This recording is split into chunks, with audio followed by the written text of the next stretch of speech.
Hey out there, rock and roll fans. Welcome to the 47th edition of the Ugly American Werewolf in London Rock Podcast, recorded here in central London, just off Abbey Road. And we thank you all for tuning in lately. We've had a great run here. We've had a lot of great downloads around some of the stuff we've been doing recently with the Kurt Angelides interview. He's a great photographer who has a book on the Rolling Stones out called Go for Broke Volume 1. It was a fun interview with him. We've had many downloads and a lot of interaction on Twitter on our Steve Hackett live review, and there's still a couple of shows left for you to see here in the UK. And of course, he's going to be touring in Australia and Europe and the USA next year. So if he's on your schedule, please go ahead and check that one out. Had a great time talking with Neil from Def Lep Pod on our Hysteria episode. And he even featured Jackson on episode number 16, the Rocket episode, which is out now. And if you haven't heard Def Lep Pod and you like Def Leppard, I highly encourage you to go check that out, as the new one is as good as ever. He goes very in-depth, has some incredible knowledge on Def Leppard. And of course, Jackson is featured on there. You can maybe even hear me chiming in with a wow. Once in a while on that. Now this week, we're taking a little bit of a turn here. We like reviewing classic albums, and as you may know, our 50th episode is coming up here soon, so we decided to review a few albums that are enjoying their 50th year. Like with Led Zeppelin 4 last week, this week, we do one that's maybe a little out of our wheelhouse, but is a classic record and one that I've owned for a long time, and that's Marvin Gaye's What's Going On. Came out in May of 1971, and was really a reaction of Marvin seeing what's going on around in America at that time, between the Vietnam War, all the racial inequality and unrest. And he was an early environmentalist. In fact, the big hit, Mercy, Mercy Me, The Ecology, was about the environment, protecting the environment, and what's happening around him. Usually we don't get political on this show, and that's not really our intention this time. But it shows us that this beautiful music written by Martin and a host of other very talented people, and recorded in a song cycle style, so there's no real break between songs, there's no fade down and then starting of a new song. It all kind of weaves into one big side of an album. Everything he's talking about here as far as social inequality, economic inequality, environmental protection, is all stuff that's really happening around us right now. It's the biggest thing on the news almost every day, and this is something that was recorded 50 years ago. So it's not something that ever really got resolved. In fact, it kind of ignored or painted over, and that's why I think things are the way they are here today. So we're going to take a look at this extraordinary music and what was going on with Marvin Gaye at the time, kind of a troubled and tragic figure in the history of rock and roll and soul, R&B, however you want to classify Marvin. He's just an incredibly talented man who was taken from us too soon. Now, for housekeeping, you can follow us at ugly_werewolf or at ActionJack72 on Twitter. And we'd love to hear from you. Shoot us a DM or a tweet and let us know what you're listening to, what you would like us to review on the show, be it an album, a band, or a concert maybe coming up. And if you're enjoying the show, hey, give us a good review somewhere so we can find more great listeners like you. We see you from all over the world. We've been in 73 countries at this point. We see you in Saskatchewan out there downloading some episodes. We appreciate you. We'd love to hear from you. Who are you? What do you think about the show? How can we make it better? What do you like? What do you not like? What do you want to hear from us in the future? So we're going back to a polarizing time, but one that's not all that different from the one we're living in right now. As children of the 80s, it was kind of the land of milk and honey for me and Jackson being suburban white kids. But this is the most turbulent geopolitical social time of our lives, and it mimics a lot of what Marvin Gaye was holding up to the mirror when he made What's Going On back in the early 70s. So take a trip with us back in time to a time that's a lot like what we're living in right now with Marvin Gaye's What's Going On, right here on The Wolf.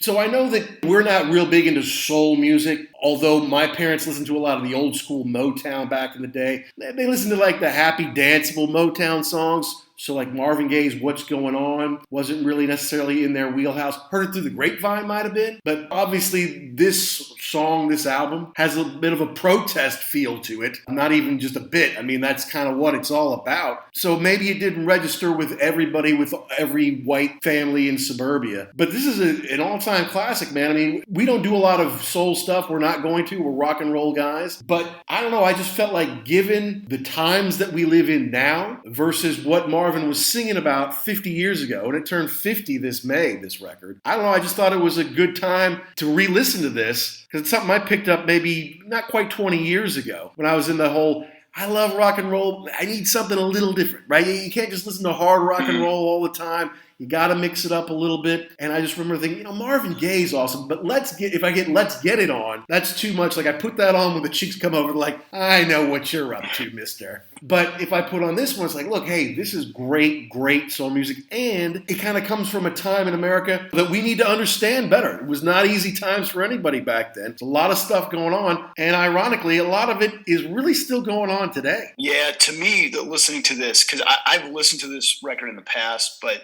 just in passing, like not really trying to dig into it. So this was really kind of the first time that I got my hands around the material, and it really is a wolf in sheep's clothing, because you can listen to it just on the top, just let it float through your head. It's very easy to listen to. The melodies are fantastic. The singing is top notch. But when you get into the lyrics, it will cut you in half. And you're right. A lot of the stuff that I was listening to, I'm like, wow, in 50 years, we're still dealing with exactly the same stuff. And I wondered how, if Marvin were still alive today, how he would feel about all this.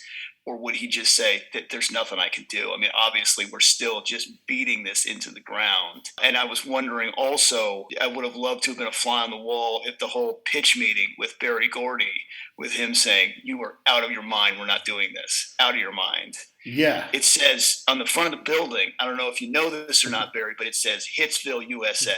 It doesn't say we're here for your cause, USA. I don't want to hear this crap. I want to hear I'm in love with my baby and she loves me or whatever. So, yeah, I mean, he took a big risk doing this. I think at one point in time he said to Berry Gordy, either you do this or I'm never recording another record for you again. So it worked out because it was a huge hit record and it delivered his message. But yeah, you could really miss a lot of this if you don't really listen to what he's saying. No, it's incredibly deep and very important for the times that were going on, especially for black people in America. And yeah, going to Berry Gordy, who's not only your boss and the director and founder of Motown, he's also your father-in-law, right? Yeah. And your marriage isn't quite working out, and you know that. And Marvin is having some depression issues. He almost attempted suicide, and Berry Gordy's dad, his grandfather-in-law, basically saved Marvin's life. It saved him from shooting himself. He had a gun and darn near took his own life. So he was going through some troubled times of his own. Plus, you go through all the civil rights unrest and everything happening in America, the death of Martin Luther King in '68, and then the fact that his brother was in the Vietnam War. And he's sending letters home talking about this horrible shit that's going down in Vietnam and just making him realize, God, we got it tough over here. People are denying us our basic human rights, or we could get shipped halfway around the world to a place where we would never go, have never been, and go die in the jungle over there. You got to understand, for folks in the UK don't realize, at this time, maybe 13% of the American populace was black, and it's kind of close to that today. That's about 1 in 8 people, whereas in the Vietnam War, like 32% of the troops there were black, which is like 1 in 3. So there's a lot of racial disparity going on there. I think it was justified by the fact that there was a deferment if you were in college. So if you were a well-to-do or middle-class white kid who could get into college, then you wouldn't have to go to Vietnam. But if, you're poor, you're from the city, yeah, you've got to go. Yeah, and that was a huge deal because it divided the country pretty heavily between those who could possibly get out of it and those who could not. And yet that ended up being poor and black people. And my hometown hero, Muhammad Ali, obviously was part of this as well because he got drafted into the Army, got drafted at the old Armory, which is now the Louisville Gardens, which is the site of my first real big rock and roll concert, R&amp, back in, 88, 89 for the Green Tour. And then obviously that, Muhammad was becoming more of a social and civil rights activist. But then once they said, you're going to go to Vietnam, he said, no, I'm not going to go over there and kill other poor people. No Viet Cong ever called me the N-word. And then they stripped him of his title because he refused to go. Suddenly he's a lightning rod, right, for all these things. And that's all what's happening at the end of the 60s and the beginning of the 70s. And Marvin's just kind of looking at all this, taking all this in. It's like, I can't just sing baby songs. I just can't sing love songs. I got to say something to my people, for my people, about my people. And that's where the genesis of this record really came together. Right. And it's interesting because when you listen to the song What's Going On, you think, oh, hey, hey, what's going on, man? How you doing? No, it's what's going on. Like, what is going on here? What on earth is I don't going even on? recognize this. And I think that was part of his brother's thing too, is coming back from Vietnam and then saying, I don't even recognize this place anymore. I don't know who these people are. I don't know what happened in the time that I was gone, but it's totally different now. And one of the things that I was looking at right off the bat was the album cover. If you look at it, it's a picture of Gaye, Mm-hmm. and now he's got his beard. Mm-hmm. He ditched the clean cut look that he had back in his original days. And you can tell, like, he's got a jacket on, so it looks like is it cold? Is it rainy? And he's just kind of staring off like, somebody help me figure this out. I don't know what's happening here. Yeah, this isn't a picture of a happy pop star, right? This is someone who's been around the block at this point. He's got troubles on his mind, and this is some heavy shit we're dealing with, right? Yeah. And so that kind of ties the whole thing together when you kind of know maybe what you're getting yourself into with this. Yeah, he's not wearing, because I guess the deal was that he used to always wear suits, like, nice tailored suits, and he kind of got away from that. So yeah, this is not the happy-go-lucky guy anymore. This is a different person. Well, and this is a guy who's been around, for a while at this point. I mean, 1971, he had signed 10 years previously with Berry Gordy and Motown. This was his 11th record, not including some duet records he made with some of his singing partners like Tammy Terrell, right? They'd made a couple, or maybe three, I think. Yeah, and then she had died. She had a brain aneurysm, and that really hit him hard. And then she died, and then he's like, that's it, I'm not touring for a while. And the record that came out just before What's Going On, he refused to get out and promote that. He just stayed at home. He's like, that's it, I'm not touring for that. So he was probably already on the outs with Berry Gordy and Motown because he didn't tour to promote his last record. Now he wants to do this protest record when he's like, Marvin, come on, it's a step too far. That's not really what we do here. You want to turn people off. You've already had all this great crossover success. You make a concept protest album, you're going to lose all those suburbanites who are following you, and it's going to kill your career. Yeah, and it's going to be a kind of a mark against Motown, maybe, because we're not in that business. It was a crazy time in the United States history, and it just didn't seem like something that Gordy even wanted to get involved with. This was more pop music, and to your point before, he was talking about that he was in a weird spot, Gaye, because not only was he doing this, but his marriage was going down the toilet. He felt like he was being kind of manipulated in his career, and he was just not in a good place coming into this. Yeah, he's being manipulated by Anna, his wife. He's being manipulated by Barry. He's Barry's boy. His boss. His boss and his father-in-law. And he's like, no, I'm a man, I think for myself. I can do my own concepts. I can do my own stuff. So it took him a while to do it. I mean, back then they used to kind of crank albums out in just a few months. But from June to September of 1970, he did some recording, a lot with the Funk Brothers, but also brought in some of his own folks to record this stuff. And he did create the song What's Going On. Played it for Barry, and Barry's like, no, that's not it. That's not what we're doing. So in protest to Barry, he basically said, well, fine, if you don't want the song, then I'm not going to record the rest of it. You can come tell me when you've changed your mind, which eventually happened. There's a little bit of a story there too. Right. I guess that somebody at Motown released the single, and it exploded. And then I guess Gordy went back and said, oh, I thought it was a great idea. What are you talking about?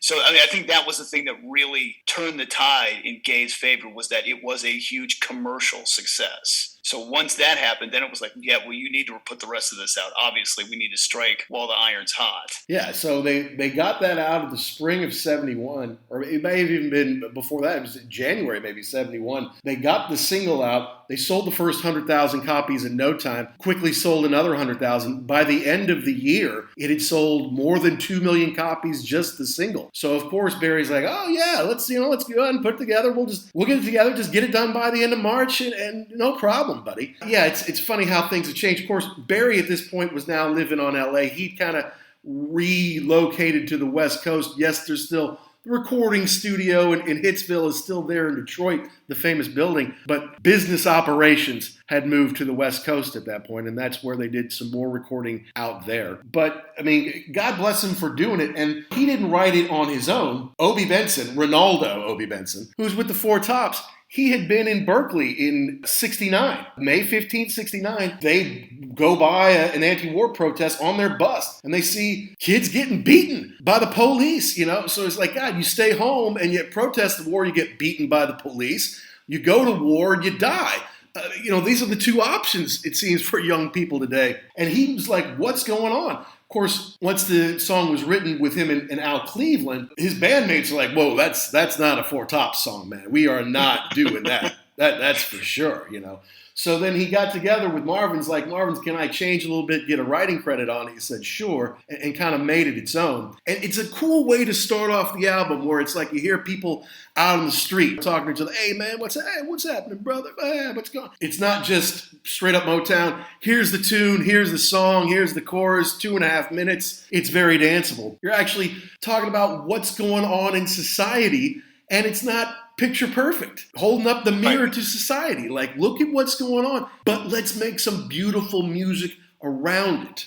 Well, what I liked about the first track and the beginning of the first track with that kind of spoken word intro, it really felt to me like you were kind of being welcomed into it was like you were going to a party or something, and they're your friends. We're going to start on this journey down through this record, but it's like you're at somebody's house or something, and they're going to put this on for you. So it's a very welcoming way. We're going to hit you with some heavy stuff. We're going to welcome you in first, and then gut punch you here in just a moment. Talk about picket signs. Don't punish me with brutality. People are fighting for freedoms. The Black Panthers were kind of promoted by the white media as a militant organization. And yes, some of them were carrying weapons and wanted to defend themselves. But I remember seeing a documentary on them, and they're busy providing breakfast and lunches for black children in the inner cities. I'm like, those aren't militant people. Those are social activists, if you ask me. Mm-hmm. Sometimes the established white people didn't really like what they were saying or how they were saying it, and maybe didn't like the way some of them dressed or wore their hair because it's different. Oh no, change can't happen in America. No, never. That's nonsense.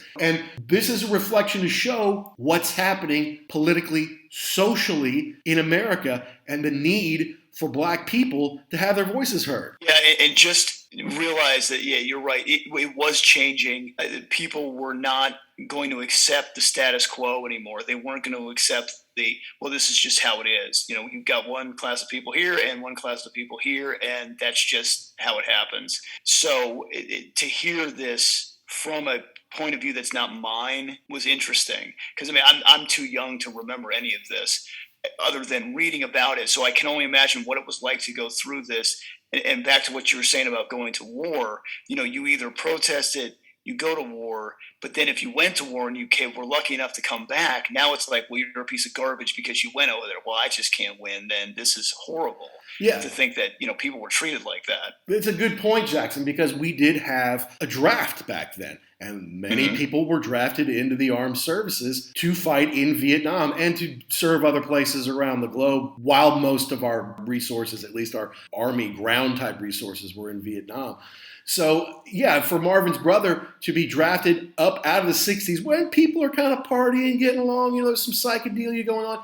Yes, the civil rights movement is gaining some momentum. And then he comes back after a number of years. And now there's blood in the streets, there's fires going on, there's cops beating on kids. And nowadays, if you come back from war, you're regarded as a hero. But that was a very unpopular war. So you would come home, you would see all these horrible, terrible things in war, and then people are spitting on you, calling you a baby killer. Yeah. Just because you served your country and didn't ask to. Now, a lot of people did sign up to go, but a lot of people, especially the inner city people, did not. Right. Because why would you? Yeah. So you've got you're wrestling with what you did, what you saw, and you think, well, at least I'll come back and everything will be normal again. And nope. Wrong answer. And I think it's good that this record came out, because it was somebody who wasn't going to be quiet. Like when I read about this and thought what a career ender this could have been for Marvin Gaye. Right. I mean, if this hadn't taken off, he'd probably been done. Gordy would have just said to him, "You're don't ever tell me what to do. Don't push me around." So the fact that it was a hit it kind of propelled him forward to make. I mean, I'm looking on here. They're saying this is Rolling Stone is rating this as the #1 album to ever come out. And it's just like I said before, you could kind of float along on the top of this thing and just listen to the music and not really hear what he's saying. But the more that you hear it, the more you think, yeah, he really had his finger on the pulse of what was going on at that time. Really did. And the album itself is what they kind of call a song cycle, and that each song kind of flows into the next. There's not like a break between songs or a chorus fade out and then start up the next one. They all kind of run together. I remember Rolling Stone did their 500 greatest albums maybe 20 years ago or 25 or something like that, and The Clash's London Calling was #1. And I think Marvin Gaye's What's Going On was maybe #6 or something like that. And in 2020, they decided let's revamp the list, right? Because there may be a few new albums we could stick in there. In retrospect, maybe some albums have gone up and down, and this is one that was propelled up. And, I got to tell you, in the wake of George Floyd or Breonna Taylor from my hometown in Louisville, this album is more poignant, makes more sense than ever. Mother, there's far too many of you crying. Brother, there's far too many of you dying. It hasn't changed that much. Now, in 2003 or whenever it was that I bought this, I remember thinking, this is an amazing album. The music is top notch, but it kind of reflects on a time in society where the stakes were high, where the American dream was kind of crumbling for a lot of people. At least things aren't like that now. Not that race relations were perfect in 2003, but society wasn't crumbling back then. And I feel like in the last couple of years, due to some political stuff, due to some pandemic stuff, and due to a lot of racial and civic stuff social stuff going on, this time that we've lived in, Jackson, rivals that late 60s, early 70s period more than any other time in our lives. Unfortunately, yeah, we're right back to where we were 50 years ago for a lot of these things. Obviously, we didn't fix anything. We just kind of put some Band-Aids on it, right. And then the Band-Aids get ripped off and people say, oh, yeah, we're still, I mean, like you said, there's far too many. There's a line in it talking about, it's at the end of the record, crime is increasing, trigger happy policing. Sound familiar? Wow. Yeah. Wow. Okay. Yeah. That's intense to think that he really, I guess what I was really thinking about when he was writing this record is this wasn't something that he felt it was something that he felt he had to do. Mm-hmm. He had to tell the story. So I can only imagine what he was feeling writing this. Like, how do you get this message across? How do you get these images and themes and put them in a way where people can embrace and digest them publicly, not just in the community that he was talking about? Right, yeah, because I do think this did very well with soul radio, soul record stores and things like that. But, it did get into the suburbs because he had done some crossover hits. And to get the suburbanites who don't know anything about the Watts riots, who don't know anything about the Black Panthers other than I see them on TV and the police are after them, don't really get that 1 in 8 people in the country, they don't start at the starting line, basically, right? Right. They don't have the same opportunities. They don't have the same advantages. Say, oh, well, they're just as free as we are. Yeah, not true. Yeah. And to do it with such extraordinary music, the musicianship on this is incredible. And to have that song cycle where it just kind of flows from one to the other, so there's no really break. It's all kind of one big orchestral statement. And I think there's some great playing on it. James Jamerson, who's the bass player on so many Motown hits, he's on most of the songs, not everyone. And Bob Babbitt was on some of them. But apparently he came into the sessions and he'd been drinking that day, so sometimes he had a hard time sitting on his stool to play his bass. But great bass. I mean, you can pick out all sorts of little things in here. The flute, the different orchestral parts. I love the bass. And the guitar kind of got that kind of Motown chug to it. Very Isaac Hayes, or stuff that Nile Rodgers kind of did a little bit of later in that 70s decade, especially on Mercy, Mercy Me. Jamming on that guitar, I'm like, this is classic, great music, and it's Motown, but it's special. It's not the Supremes. It's not 4 guys singing. Vocals are great, but all the music is special. It's extraordinary. Yeah, and the way that they did this, it makes it easy to listen to the whole record, start to finish, Like, because you're right, there really is no break. Like they segue from one to another, but there are a couple of these where it's hard to, if you're not watching it on the computer tick away, if you're just listening, you have a hard time telling when you go from one to another. It's real smooth, and now you're into the next track. So yeah, there is no hard stop. Even the singles, they flow very well together. So yeah, it lends itself to just playing it all the way through, which is exactly how I think he wanted you to experience this. I think so, yeah. And versus, say, protests that from our generation in the 80s, you kind of got to that rap in your face kind of stuff, protesting it. This was more like he's pointing out humanity at its most charitable versus let's paint pictures of all this bleakness and how there's no hope. Although you're seeing there's a lot of nasty stuff going on in the world, it still comes from a voice of hope. Like, let's get it together. Let's find a way through this. Let's support each other and figure it out versus, we're all screwed and we always have been and the end is nigh. That's not really what I got from this record. I come out of it feeling hopeful. Yeah, and what I like is the fact that if you're going to go through this kind of through the different tracks, you get to number 4, Save the Children. Mm-hmm. And by that point in time, I mean, you've been around, you've been beaten up here. We've gone through social unrest, we've gone through drug addiction, now we've got the kids. Mm-hmm. But then he gets to God is love.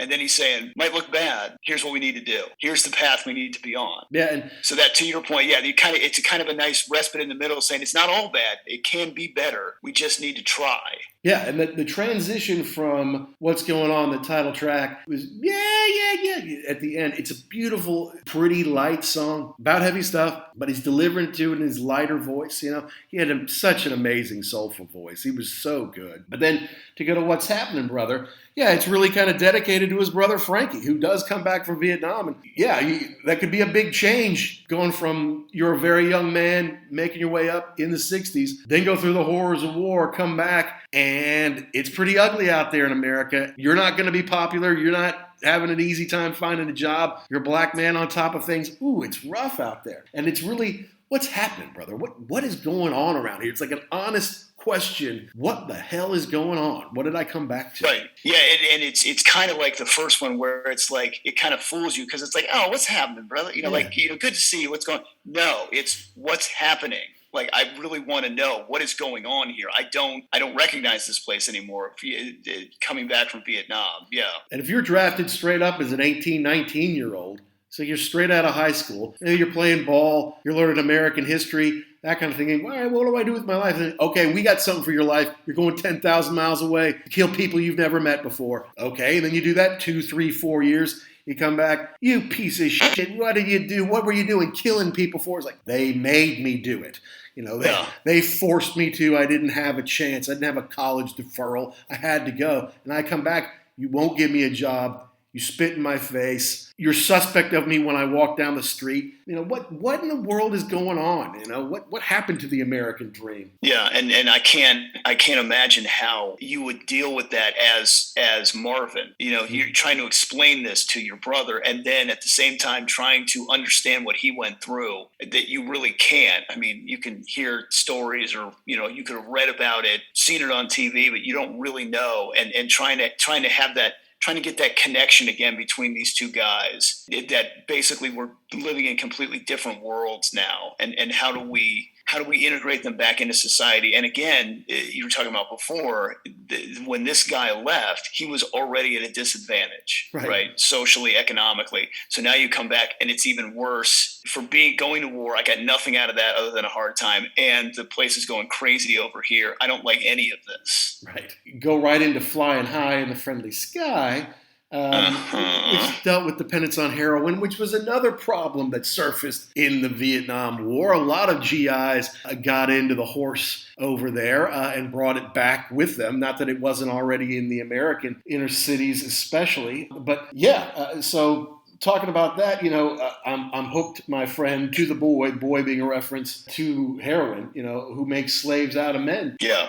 going to the place where danger awaits, like, like both in getting high, but also like buying the drugs. I mean, Right. you're not, you can't buy that at the 7-Eleven. You've got to go to some nasty places, deal with nasty people to get it, but you have to have it. Yeah, you have to. Yeah, exactly. Well, yeah, you're hooked. You can't do anything about it. It's Right. not like marijuana. Maybe you just go down to the street corner. You could go to an old hippie. You go to a college dorm to buy marijuana if that's what you really need. But the heroin is, it's a lot dirtier. And they said that the recording sessions were pretty light and chill because of all the marijuana there. And I believe that if everyone was doing heroin, it wouldn't have been light and chill. It would have been horrible and ugly, and the album would have been very different. Flying High, yeah, you figure it's about drugs, but then you learn it's about heroin. It's like, Marvin, I really hope you're not dabbling too much in that stuff. But to hear again, if you're not really listening, you just hear him, flying high, and feel, that's beautiful, just the way his voice sounds and the vocal delivery of it. But yeah, then you get underneath, and it's very depressing. Yeah, so you're right. First three songs are about civil and social unfairness and unrest, the Vietnam War, and returning home from a very unpopular and horrible war, drug addiction. But then you get to save the children. It's like, we went through all this nasty stuff. Our one goal in life has got to be save the children. And there's the amazing part in there where he kind of speaks it. It's like spoken word. And then he'll sing, in his incredible, beautiful voice back over the same thing. It's like, who really cares? Who's willing to try to save a world that's destined to die? Not quite that quick, spaced out, and with that amazing vocal talent of his around it. It's a beautiful song, but it's really important. The lyrics, the message is incredibly important and still important to this day. Yeah, that's what I had written down. It's almost like a poem. Like you said, it's spoken word. There isn't really a lot of singing in the middle of it, and everything kind of drops out where you have there's a bass going on that he's working on top of. But yeah, it is like a poem, and I guess what he's trying to tell you is that just really listen to what I'm saying right now. Don't worry about the music. Mm-hmm. This is important. It is important, and it's like, what do we go through all this for? What are we getting beaten in the streets for? What are we getting sent off to war for? Where are all these mamas crying about? It's like, well, we have to protect our kids. We have to do something to ensure that the drugs, the civil unrest, the war, these things aren't going to rob our children of their childhood or rob us of our children. And of course, inner city kids still face so many challenges that the suburban kids do not in America. Song couldn't be any more important now than it is then. Yeah, that's a rough. 1 through 4 is rough. It's taking you down, and then you go into 5, and then we come. It's like you went down, and now you're coming back up again. It's lighter. The horns come back in, and now he's trying to tell you, I gave you the bad news. Now here's some good news. Right. Here's something to look for, a way to go, the light to look for. Yeah, and God's Love, it's a short song. I mean, it's not even 2 minutes long. On the re-release or the deluxe edition, they had a version that's another minute longer, so maybe it's getting a little closer to 3 minutes. But you're right. I mean, this shows, he's still a spiritual and religious man and still believes that love will conquer all. Put your faith in God. Not all hope is lost. Not all hope is lost. And because it's so short, it's almost like it's the warm-up to Mercy, Mercy Me. It's definitely a different song, because when you get to Mercy, Mercy Me, the guitars do change, the rhythm does change a little bit, the tone of the song changes. Yes, there's a seg between them of a few seconds where it's kind of distinct, and then is it one or the other, and then it's definitely Mercy, Mercy Me. But Mercy, Mercy Me is an absolutely beautiful song, a huge hit. If you took it out of context, taken away from all the other pieces of this album and the statement it's trying to make, it's just a beautiful standalone song on its own. Mm-hmm.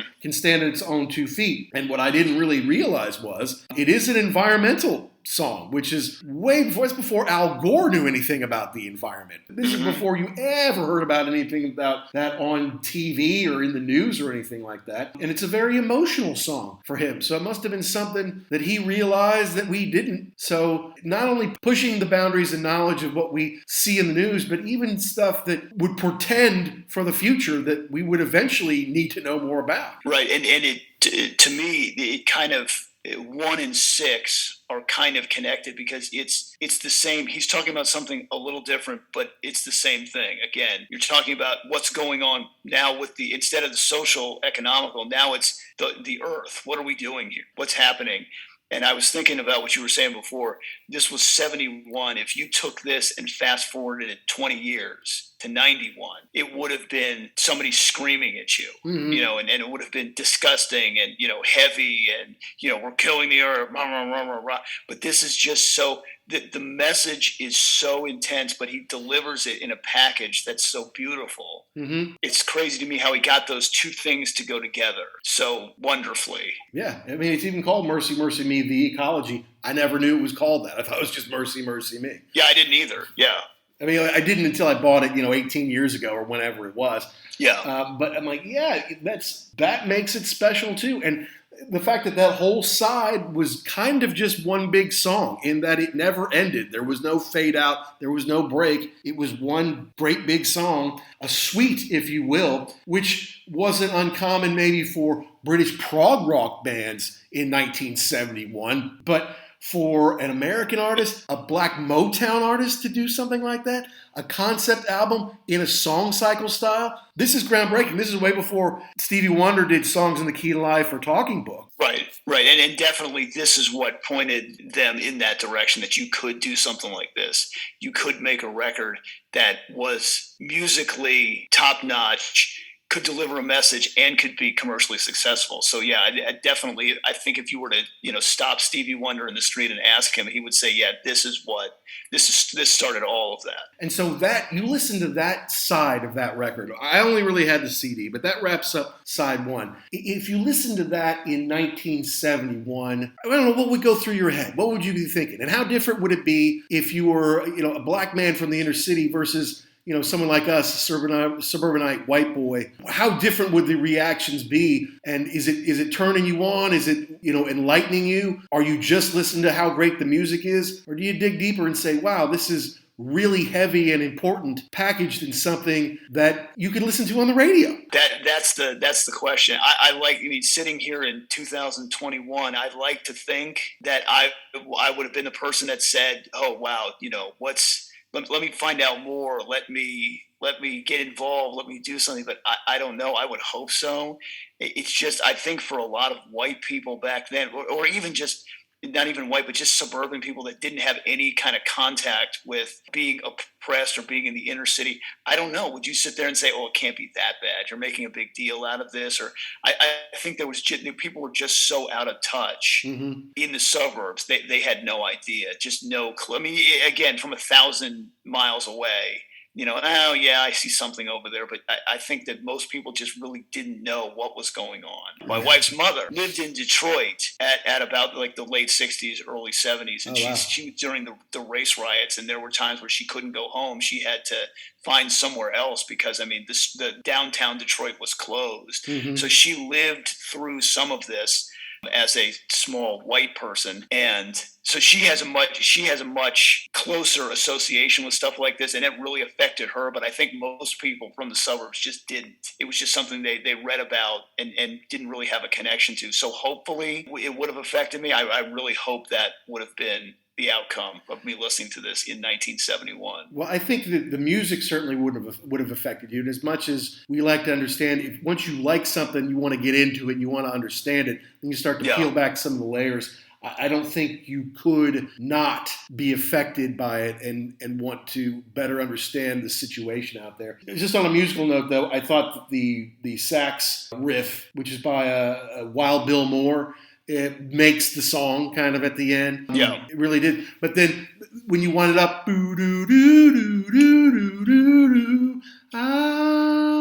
that's not very Motown to me. But it's super, super cool and a great way to end that whole side of the record. Yeah, because even, going back to what you're talking about with CDs, even though they want to make it like one continuous track, back then you did have to turn the record over. You were going to have to break this up at some point in time. So you're right. That was a good way to say, okay, time to get up off the Barca Lounger and flip over the LP record on the hi-fi. Yeah.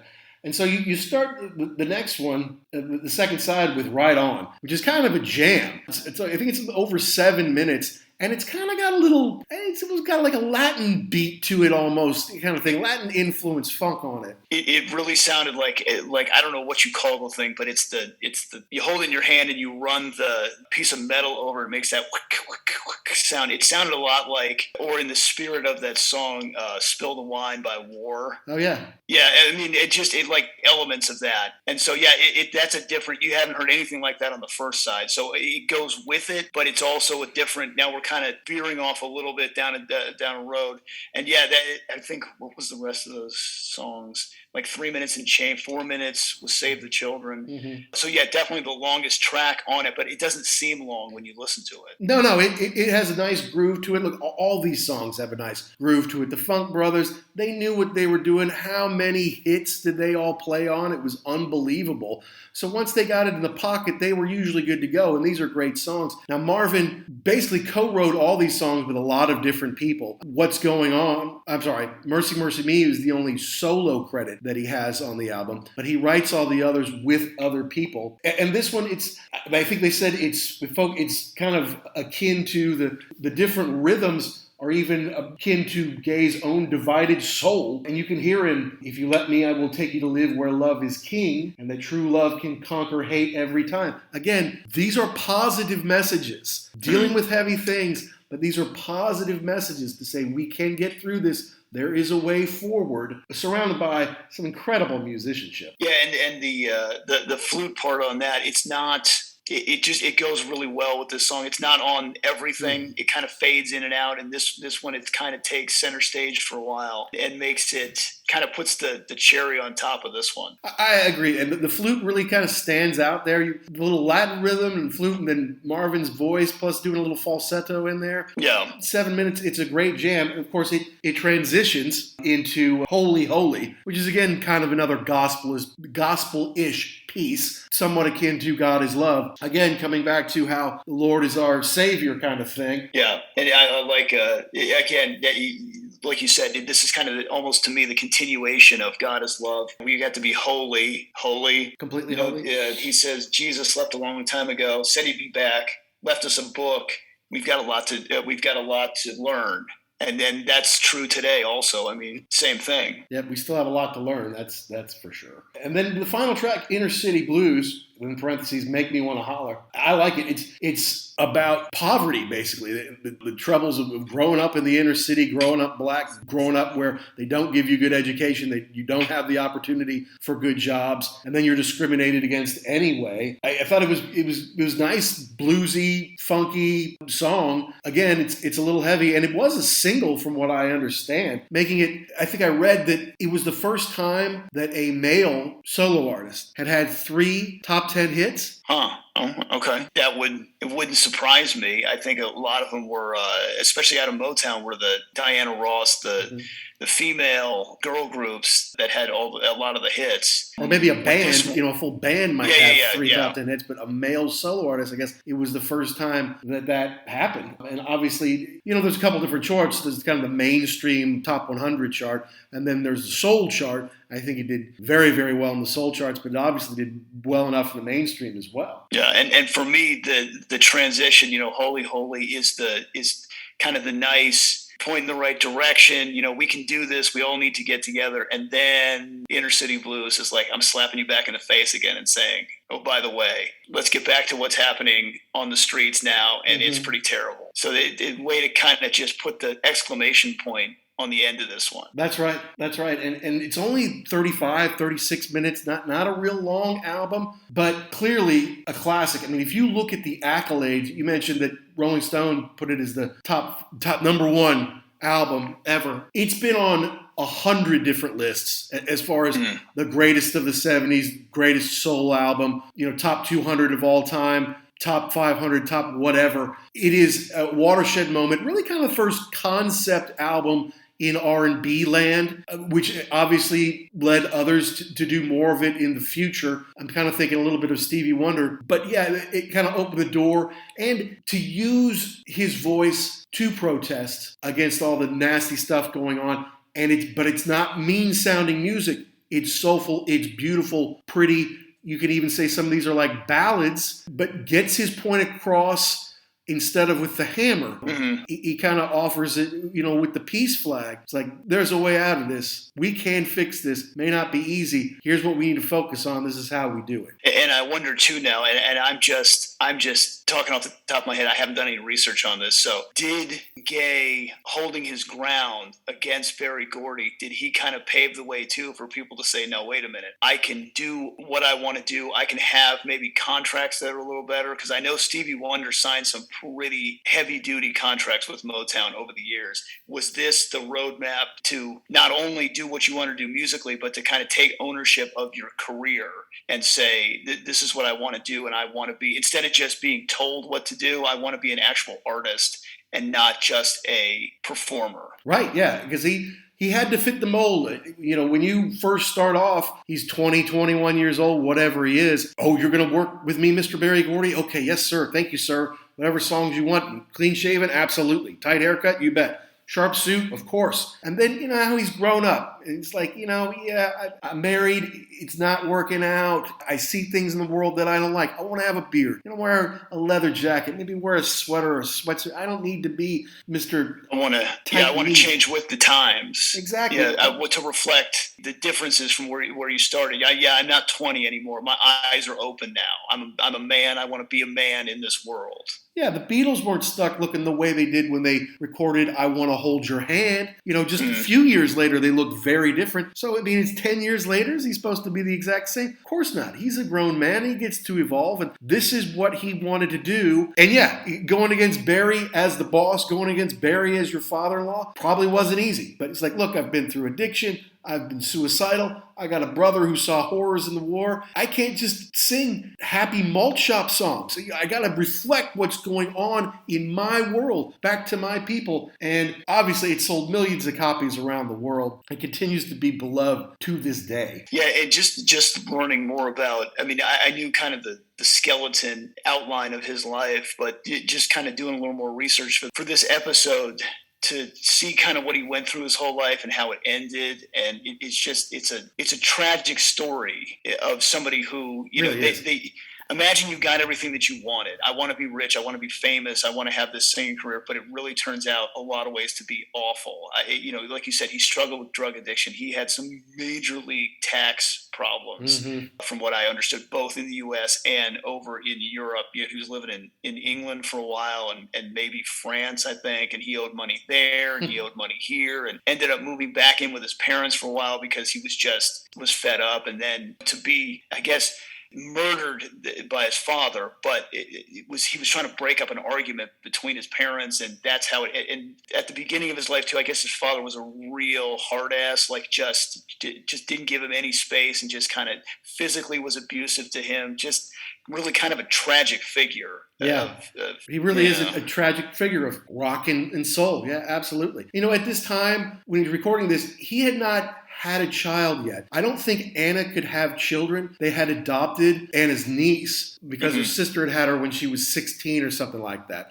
So that was their first child, but they couldn't have children, I don't think. And then shortly after he extricated himself from his marriage with Anna, he got married again, and he had a couple kids, one of whom, Nona, is about our age, and she is a super fox. She is so beautiful. But then, of course, that marriage by the end of the 70s had dissolved as well. So then you get to the end of the 70s, you've had a lot of tax issues. If you don't think getting a divorce is expensive, you've never done it.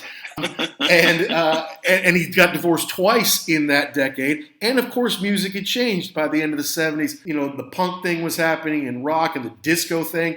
And he's not necessarily a disco guy, but I guess you and I, as kids, when we first started getting music in 1982, 83, the days of MTV, Sexual Healing was his big comeback kind of song, right? Right. But it wasn't big for us because, in 1983 we're 10, and Sexual Healing, we don't even really know what that is. Sex is not something I know a lot about when I'm 10 years old. I'm 48, I still don't know that much about it. But I know what it is. I don't know if I can really say that when I was 10. And so I'm like, yeah, that song's kind of cool, groovy, but I don't really know what he's talking about. And Duran Duran's the next song, so I'm going to like that more anyway. That speaks to the 10-year-old me better. And then, obviously, I didn't really know his other back catalog at that point. And shortly thereafter that, he broke up a fight between his mom and his dad shot him twice in the middle of the day at like noon. And, and then his dad kind of got off for it in a way because he'd been diagnosed with a brain tumor or something like that. So suspended sentence and probation. He didn't even really have to pay for it. But I mean, I don't think Marvin's mother wanted to lose her son and then have her husband in jail. I mean, think about the kids and the grandkids and all that. So very odd, sad ending to Marvin, right when it looked like maybe he was coming back on top. Yeah, and the thing that, now that I'm thinking about this too, the thing that kind of stunk for us in the early 80s was that at that point in time, the social conscience was very different. Nobody really wanted to hear that. It was the 80s. We were all here to party. Everybody's having a good time. Right. And everything's cool. And then so to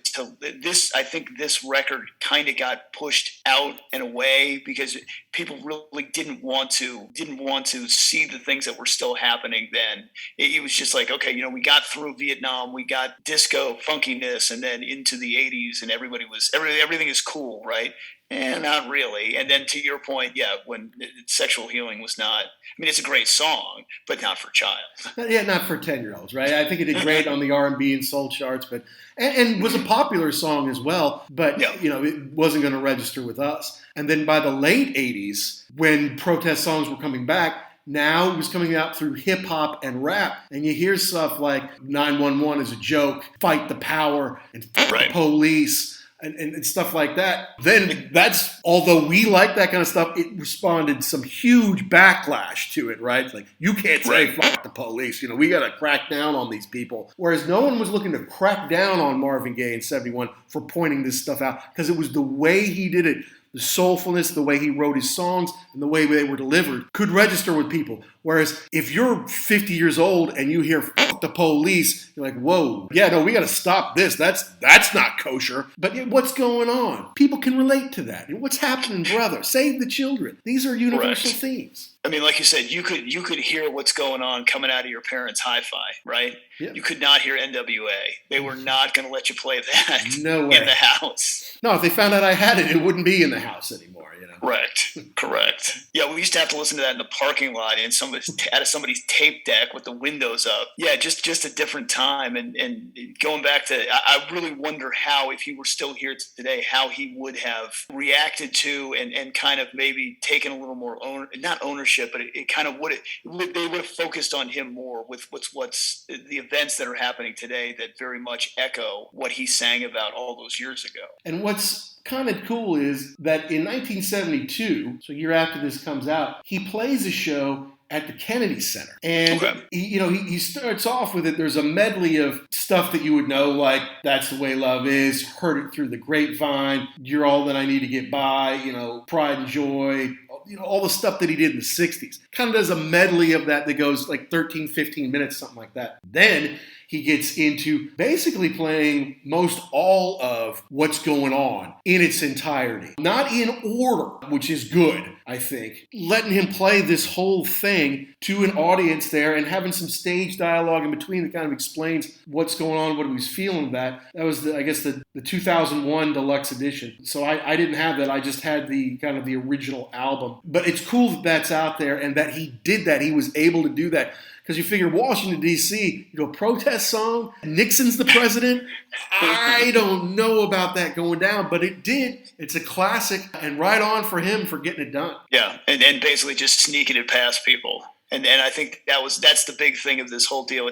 It's how you deliver the message. Then you can get it to more people in kind of with a spoonful of sugar here with these, like we were talking about before, the musicianship, the vocal stylings, and I think that's really what it comes down to. Just take away everything that he was trying to say. Just the fact that he could sing the way that he could was just an immense talent. And then to write all of this on top of it is something that I just don't think we have anymore. Yeah, I have to agree with you there. I mean, a lot of people don't even make new records anymore just because of the expense of making them and the fact that then nobody buys them. They just kind of swipe them on the internet. Jeff Downs had a great tweet about how I really don't like the fact that you just put our brand new album, which is on the charts. You just recorded it and uploaded it all to YouTube so everybody can listen to it. That's BS, man. Yeah. You're killing artists, and there's no need to do that. And I'm in total agreement with him on that. So a lot of would-be great musicians aren't even doing that. And then if you're not a prominent solo artist, which Marvin Gaye obviously was, that's how he could get this done. But if you're not a prominent solo artist, you're not going to get anybody to get behind you to make this kind of a record these days. Right? Whether it's good, bad, or indifferent, they're not even going to back you to do it, and you're not going to be able to get an orchestra and all these people without some kind of financing. So I'm glad he did it at the time he did, because nobody could do it today. And I'm glad too that the estate sued and won. What's his name? Robin Thicke and Pharrell Williams, because it's like, yeah, you rip this off from the estate of Marvin Gaye. And so when you're gonna pay, correct. If you're gonna use it, you're gonna pay for it. And I think that was George Clinton from Funkadelic. That's his whole thing: is I can't stop you, but you better give me credit for it. Right. You better tell everybody where it came from. And to me, I understand that it's money. I get that, and you're gonna have to part with it. But you have to at least say, that could have gone completely differently if, let's face it, it wasn't Robin Thicke. It was Pharrell. If he'd have just said, that was the greatest song I've ever heard. I just loved it so much. I wanted to use it. You pay him. It would have been completely different. But to try and pretend that you didn't, come on. I know. Come on. So, yeah, I'm happy that case, I believe they won that case, and I believe they won, at least the judge awarded them a pretty significant amount of money. So, good for them. Yeah, it was like between $7 and $10 million or something big like that. And look, his estate's got to be worth a ton as far as these songs still get played, his records still sell. His likeness isn't huge like an Elvis. Or Marilyn Monroe or somebody or Bob Marley. God, think of the money Bob Marley makes on his likeness in death is unbelievable. But his estate still sells, and he's got grandkids, of course, now. So I'm glad they'll be taken care of because of his talent was special. And to kind of transition from just that Motown hit factory, hey, look at me, I'm the clean-cut kid with the great songs, to be someone who's like, nah, brothers, we need to do something. We need to lead our people out of this mess. And let's just take a look at this. To eventually, even in the 80s, he was going back to being a soul pop guy again, where he could get back on the radio. It's like, yeah, who knows what he could have accomplished if maybe he hadn't come home to intervene that afternoon. Yeah, and if he had maybe some peace in his life, somewhere like some kind of stability, either financially or emotionally, financially, and yes, correct. Like with somebody who would he could have stuck with for a while. I don't know why any of those the second marriage didn't work out, but it's got to be tough when you marry somebody who is famous and has a lot of money. I would imagine that you're always kind of thinking to yourself, like, why are you really here? Are you here because you love me, or are you here because you love the lifestyle and being associated with me? And then there was the whole thing about how he put the E on the end of his name because he thought people would think that he was actually gay, or is that right? Question his sexuality. That's what I read. Okay. And then my whole thing is, if that was a big of a deal, why don't you call yourself like Marvin, Starr, or Marvin anything Rockefeller or something? Yeah. So I think that he had a lot of, even though he was a very famous person, I think he had a lot of insecurities that he carried around with him during his life. Yeah, no, like we said, if his dad was hard on him when he was a kid, then he goes to be Berry Gordy's little guy, Barry's puppet, and married one of his daughters and adopted Barry's granddaughter from his knocked-up 16-year-old daughter, told him what to sing and how to dress and how to look, gets addicted to drugs, has depression, gets divorced twice, has IRS and money issues. It's like, God, when is this guy going to catch a break? Finally, in the 80s, now in the 80s, he has a better record deal. His albums are back in the chart. No, now he's murdered. So totally tragic figure, probably one of the most tragic figures in the history of rock, but he has a legacy which is worth remembering. 50 years on, this album is not only does it sound just incredible, but the messages are spot on for what we need today. Yeah, just not really ahead of his time because he was in the time, but something that is unfortunately timeless. You would have thought we could have gotten some of this stuff taken care of in 50 years, but just keeps circling around and around and around. So yeah, I would be very interested to hear his take on modern society. But unfortunately, he's gone the way of so many other people that we talk about on this. Just, they had a great career, but just a tragic personal life. I guess it's be careful what you wish for, because it might just come true.